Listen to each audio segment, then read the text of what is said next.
নানুরে উল্টো রথযাত্রায় সামিল রাজ্য বিজেপির মুখপাত্র রাজশ্রী লাহিড়ী বিশালাক্ষী মন্দির পরিদর্শন ও চুরি হওয়া দেবীমূর্তিগুলি উদ্ধারের দাবি তুলে ধরেন। উল্টো রথযাত্রা উপলক্ষে শুক্রবার সন্ধ্যায় বীরভূমের নানুরে এসে রথের রশিতে টান দিলেন রাজ্য বিজেপির মুখপাত্র রাজশ্রী লাহিড়ী। ধর্মীয় অনুষ্ঠানে অংশ নেওয়ার পাশাপাশি তিনি নানুরের ঐতিহ্যবাহী প্রাচীন বিশালাক্ষী মন্দির পরিদর্শন করেন। মন্দির চত্বর ঘুরে দেখে তিনি প্রাচীন স্থাপত্য, টেরাকোটার কারুকার্য এবং ধ্বংসপ্রাপ্ত অংশগুলি পরিদর্শন করেন। এ সময় উপস্থিত স্থানীয় বাসিন্দা ও বিজেপি কর্মীদের সঙ্গেও কথা বলেন তিনি। আলোচনায় উঠে আসে প্রাচীন বিশালাক্ষী দেবী মূর্তি চুরির প্রসঙ্গ। এরপর রাজশ্রী লাহিড়ী নানুর থানায় গিয়ে ভারপ্রাপ্ত আধিকারিকের সঙ্গে সাক্ষাৎ করেন। চুরি যাওয়া দেবী মূর্তিগুলি উদ্ধারের বিষয়ে তদন্তে তৎপর হওয়ার অনুরোধ জানান তিনি। পাশাপাশি মন্দিরের নিরাপত্তা ও ঐতিহ্য রক্ষায় প্রয়োজনীয় পদক্ষেপ নেওয়ারও আবেদন জানিয়েছেন। পরে সাংবাদিকদের মুখোমুখি হয়ে রাজশ্রী লাহিড়ী বলেন, নানুরের প্রাচীন ইতিহাস, সংস্কৃতি ও ঐতিহ্য সংরক্ষণ এবং পুনরুদ্ধারের জন্য সকলকে একযোগে এগিয়ে আসতে হবে। এছাড়াও তিনি নিট প্রশ্ন ফাঁস নিয়ে আন্দোলন করা আন্দোলনকারীদের উদ্দেশ্যেও কড়া বার্তা দিয়েছেন। নানুর থেকে অনুকূল করাই report, prime press Bengal news. কোনো কমপ্লেন কোথাও কোন সময় চুরি হয়েছিল, কোন থানায় কমপ্লেন হয়েছিল, যদি তার কোনো কপি পাওয়া যায়? না, ইভেন কপি তো একটা পাওয়া উচিত। হ্যাঁ, যেহেতু ডায়েরি করা ছিল, অন্ততপক্ষে যদি থানা বা সাল ডিস্ট্রিক্টের মাসটা আর্কাইভে বলা থাকবে। হয় তাহলে পরে থানা বার করে দিতে পারে কিছুটা। নানুর থানা এখান থেকে কত দূর? এই তো সামনে 200 বড়বাবু মিটারের আছে? মধ্যে, বড়বাবু আছে? 200 মিটারের মধ্যে। চল। বড়বাবু নেই, এই বড়বাবু এখন জায়গাতে এখন চার্জে আছে উনি চার্জে আছেন, মানে উনি ওসি এখন। মেজবাবু, সেজবাবু, ছোটবাবু যিনি কেউ তো দায়িত্ব আছে? আছে। নবাবু, তুমি আমাকে দেখাতে বড়বাবু। পারবে এটা? আচ্ছা, এইটা দেখালে তুমি এখানে একটু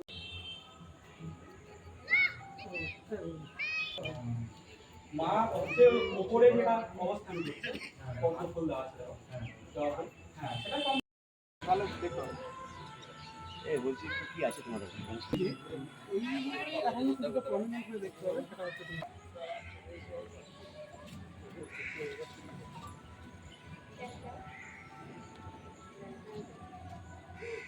এইগুলো দেখো, নতুন ধরনের যে এবার তুমি জাস্ট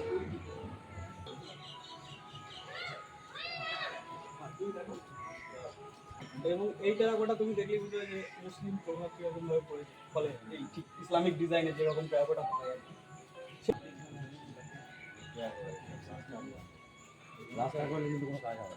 এখন সে স্প্রে করে নেট কাণ্ড নিয়ে সারা দেশ উত্তাল এবং আজ কলকাতাতেও বিক্ষোভে নেমেছে।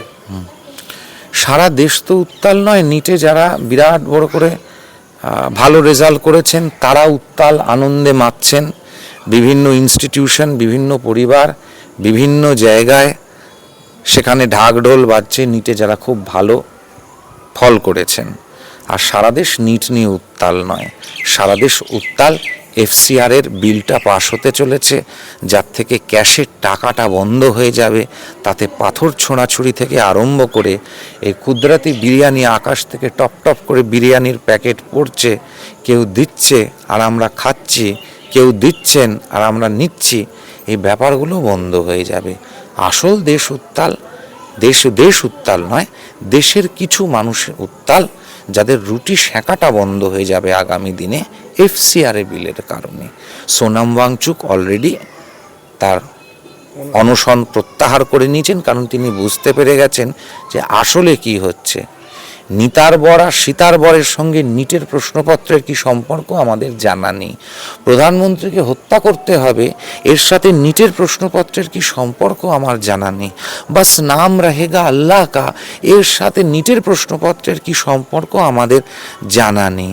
ব্রাহ্মণ্যবাদ, রামচন্দ্রকে চারটি ইংরেজি গালাগালি দিয়ে কথা বলা, এর সাথে নিটের প্রশ্নপত্রের কি সম্পর্ক আমাদের কারুর জানা নেই। আমাদের কেন, কোনো শিক্ষাবিদ, অতি বড় শিক্ষাবিদ, পিএইচডি হোল্ডারও physics, chemistry, botany, mathematics, literature কারুর সাথে কোনো সম্পর্ক নিটের সাথে এই সমস্ত কথাগুলির পাবে না।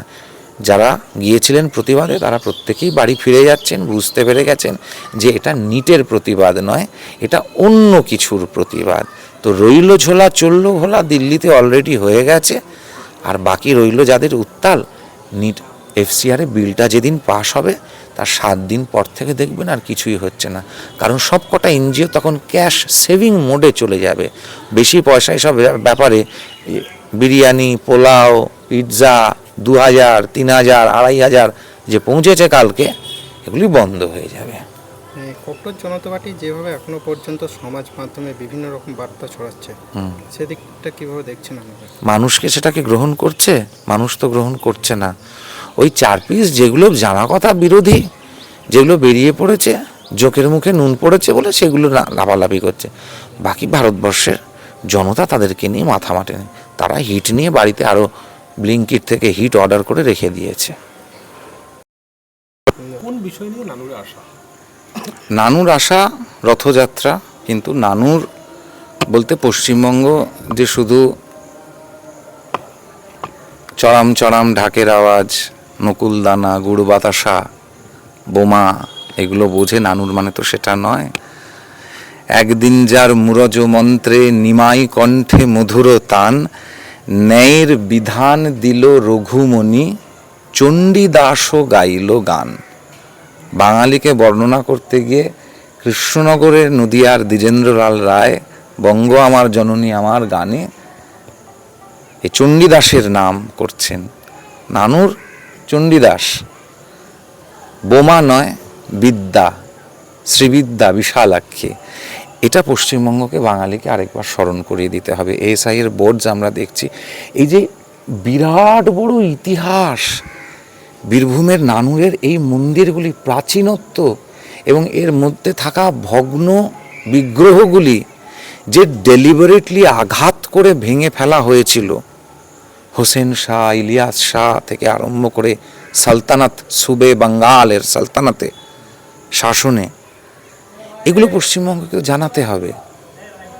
তার জন্য আসা, সেটা দেখতে আসা এবং আমাদের সাধ্যের মধ্যে থেকে আমরা পশ্চিমবঙ্গের সংস্কৃতি, এই আভিজাত্য, এই কালচার, এটাকে বীরভূমের নানুরের এই কালচারটাকে কিভাবে আবার করে তুলে আনতে পারি। এবং এই মন্দিরটা যে ব্যক্তিগত প্রপার্টি হিসেবে দীর্ঘদিন ব্যবহার করে রাজনৈতিক উদ্দেশ্য প্রণোদিতভাবে দখল রেখে এর ইতিহাসকে মানুষকে না জানতে দেওয়া, চেপে রাখা, এবং এই প্রাঙ্গণের অধিষ্ঠাত্রী মা বিশালাক্ষী, সেই মা বিশালাক্ষীর যে কুণ্ড, সেই কুণ্ডকে পর্যন্ত বিগত শাসকের আমলে বুঝিয়ে ফেলে জমির ব্যবসা, মাটির ব্যবসা, যে ব্যবসাই হোক, নানান ব্যবসা আছে, তো যারা এই বাঙালির প্রাচীনত্বকে পর্যন্ত ধ্বংস করতে চেয়েছে, আমরা বাঙালির সেই প্রাচীনত্বকে উদ্ধার করতে চাই,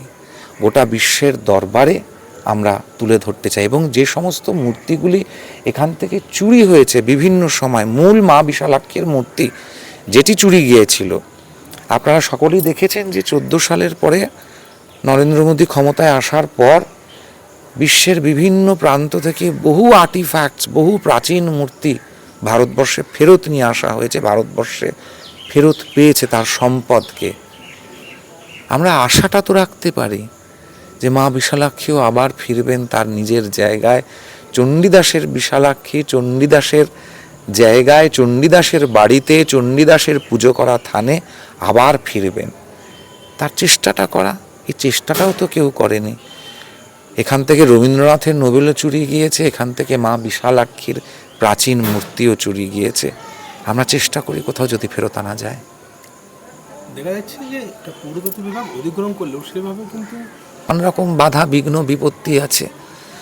আদ্যপান্ত একটি হিন্দু অধ্যুষিত গ্রামের মধ্যে মাইনরিটির হোস্টেল তৈরি করার কোনো প্রয়োজনীয়তা এখানে আছে বলে তো আমার মনে হয় না, কিন্তু হয়েছে।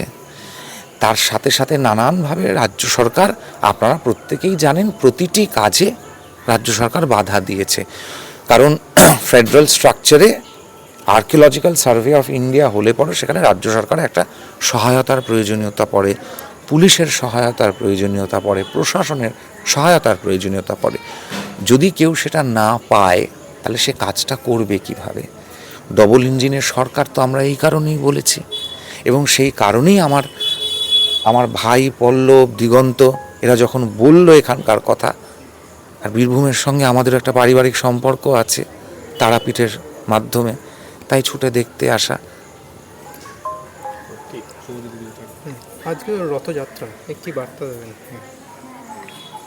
রথযাত্রার বার্তা একটাই, মহাপ্রভু চৈতন্যদেবের মাটি পশ্চিমবঙ্গ, মহাপ্রভু চৈতন্যদেব জগন্নাথ, মাহেশ, জালালপুর, মালদার জালালপুর, যখনই রথ তখন শুধু পুরী নয়, তখন পশ্চিমবঙ্গে মহাপ্রভু চৈতন্যদেব, তখন শ্রীরামপুর রিষড়ার মাহেশ এবং মালদার সুজাপুরের জালালপুরের রথ। এবং আন কেটে দেখি কাজীর মাথা, ইলিয়াস শাহ হোসেন শাহর আদেশ অগ্রাহ্য করে রথের রশ্মিতে টান দিয়ে বঙ্গভূমিতে রথ টেনে নিয়ে যাওয়া মহাপ্রভু চৈতন্যদেব। বাঙালিকে তার নিজের সত্তা, বাঙালিকে মহাপ্রভু চৈতন্যদেবের সংগ্রাম, রথ কেন্দ্রিক সংগ্রাম, সেটা স্মরণ করিয়ে দেওয়া। এবং জগন্নাথ তিনি যে সবার, এটাও স্মরণ করিয়ে দেওয়া। জগন্নাথ মহাপ্রভু চৈতন্যদেবের, আবার জগন্নাথ ভক্তরাজ শালবেগের, জগন্নাথ ভক্ত কালে খানও। তবে কালে খান হতে হবে, শালবেগ হতে হবে। একটু